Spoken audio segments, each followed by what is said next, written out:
High বন্ধুরা, welcome back to my channel. তো আমার আর কে ফ্যামিলিতে আপনাদের সবাইকে স্বাগতম জানাই। তো আশা করি আপনারা সবাই ভালো আছেন, আমিও ভালো আছি।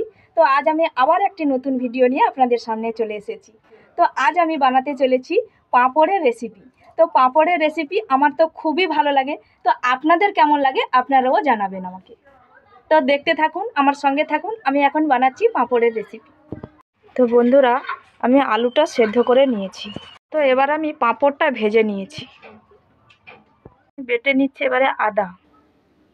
তো বন্ধুরা, এবার আমি বেটে নেব সরষে, জিরে, চালমগজ। তো গরম করতে কড়াইতে দিয়ে দিচ্ছি, তারপরে দিয়ে দিলাম একটি দারুচিনি,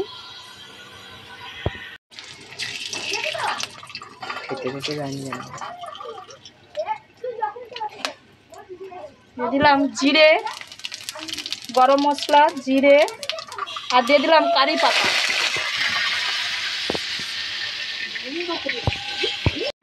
তো এবারে দিয়ে দিলাম আদা। এবারে দিয়ে দিলাম আলু। তো এবারে আলুগুলো আমি ভেজে নেব। তো বন্ধুরা, আলুটা ভাজা ভাজা হয়ে গেলে এর সঙ্গে আমি অ্যাড করে দেবো কুচিয়ে রাখা টমেটো। তো বন্ধুরা, এবারে দিয়ে দেবো স্বাদ মতন লবণ। তো এবারে দিয়ে দেবো স্বাদ মতন হলুদ। তো এবারে দিয়ে দেবো লঙ্কার গুঁড়ো।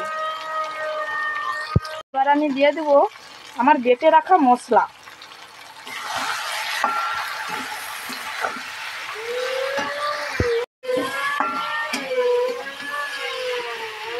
এবার আমি দিয়ে দেবো স্বাদ মতন চিনি।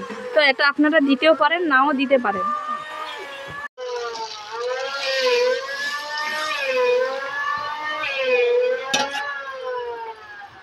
বন্ধুরা, সবজিটা ফুটে গেছে।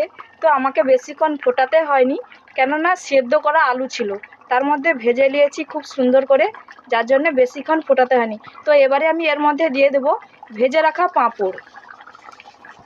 ভেজে রাখা এই টুকরো টুকরো করা পাঁপড়গুলো আমি এই উপর দিয়ে দেবো।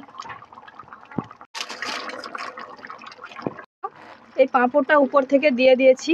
তো এইটা আলগা হাতে আমি এবার নেড়ে দেব। এটা নাড়াচাড়া করে নিয়ে লাস্টে ঘি আর গরম মশলা দিয়েই নাব করে দিতে হবে। তো আমার রান্নাটা কমপ্লিট। তো পাঁপড়টা দিয়ে আমি বেশিক্ষণ ফোটাবো না, জাস্ট পাঁপড় দিয়েই ঘি গরম মশলা দিয়েই নাবিয়ে নেব। আমি 1 চামচ ঘি দিয়ে দেব।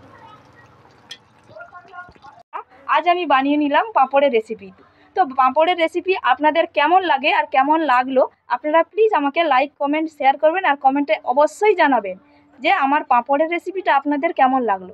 আর অবশ্যই আমার চ্যানেলটিকে সাবস্ক্রাইব করবেন। টাটা।